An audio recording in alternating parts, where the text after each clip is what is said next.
আল্লাহকে ভয় করো। ইত্তাকুল্লাহ, ইত্তাকুল্লাহ, ইত্তাকুল্লাহ। ওহে মুসলিম, তোমাকে আল্লাহর সামনে দাঁড়াতে হবে। তোমার হিসাব নেওয়ার জন্য আল্লাহই যথেষ্ট, যিনি সব জানেন। তুমি যা গোপন করো ও প্রকাশ করো।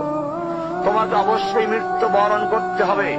যখন তুমি দুনিয়ার সব কিছু ছেড়ে চলে যাবে, শুধু তুমি আখিরাতের জন্য যা সঞ্চয় করেছ তা নিয়ে সাবধান হও তোমার শেষ আমলের ব্যাপারে। তুমি জানো না কখন তোমার শেষ মুহূর্ত। তুমি কি প্রস্তুত মৃত্যুর জন্য? তুমি কি প্রস্তুত কবরের সওয়াল জবাবের জন্য?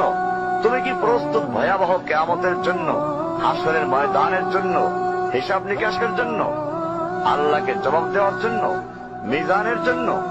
তুমি কি প্রস্তুত চুলের চাইতে সূক্ষ্ম, তরবারির চাইতে ধারালো পুলসিরাতকে পাড়ি দেওয়ার জন্য?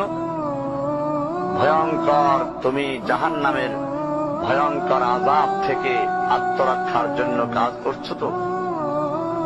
যার ইন্ধন মানুষ এবং পাথর, যার আগুন ভয়ঙ্কর উত্তাপ সম্পন্ন কালো বর্ণের, যা হৃদয় পর্যন্ত জ্বালিয়ে দেবে, এমন উত্তপ্ত পানি যা নাড়ি ভুঁড়িকে বের করে দিবে। রয়েছে খাবারের হিসাবে জাক্কুম ও গলিত পুঁজ। জাহান্নাম অসম্ভব গভীর, ভয়াল জায়গা। কঠোর হৃদয় ফেরেশতারা নিযুক্ত, যেখানে শাস্তির মাত্রা বৃদ্ধির জন্য শরীরকে অনেক বড় করে দেওয়া হবে। চামড়াগুলো জ্বলে যাবে, বের হতে চাইবে, বের হতে পারবে না।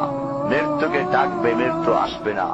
ভয়ঙ্কর শাস্তি যা অনন্তকাল ব্যাপী চলতে থাকবে।